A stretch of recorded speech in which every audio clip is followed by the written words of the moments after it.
No one sets out to make a bad movie. Bad movies happen because plans go awry. Sometimes because missteps were made in the translation from script to screen, and sometimes because the cumulative effect of too many compromises eventually crushes the film. Yet some people seem to believe that there are some executives deliberately looking for bad scripts. This is a business, a very expensive business.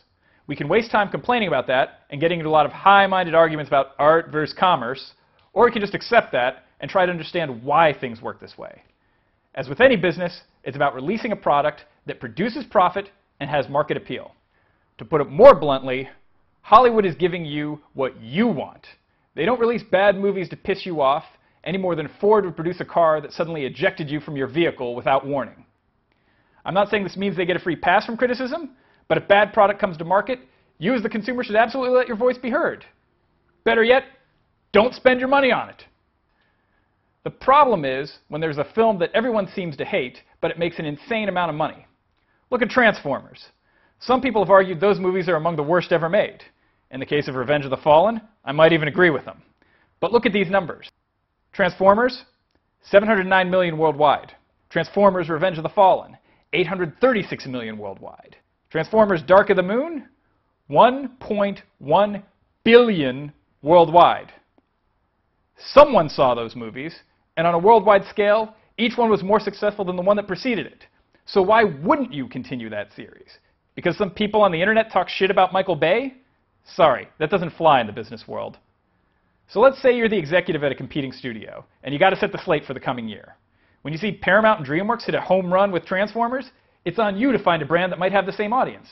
And if it just so happens your studio owns such a brand, let's say He-Man, it would be malpractice not to put such a product in development. You, the consumer, have told Hollywood that there's gold in them Thar remakes. This isn't to pardon the bad, unoriginal films, but to explain them. It's not as easy as looking at Wrath of Titans and saying, well, that sucked, so clearly Hollywood just wants to make shit. Companies stop making products when said products cease to be profitable. That's a basic principle of every business. Why pretend there's something wrong with that mentality when it comes to the movie business? Take art. Though reboots and remakes are more visible, there's always a need for new ideas. So don't stick your head in the sand and pretend that the current studio output is part of some active conspiracy to quash original and quality ideas. It's not only naive, it's a completely unproductive and unhelpful attitude to have. Because at the end of the day, the problem isn't that Hollywood doesn't care that many movies are remakes and films of questionable quality. It's that you don't care. Or at least that's what the box office numbers tell us.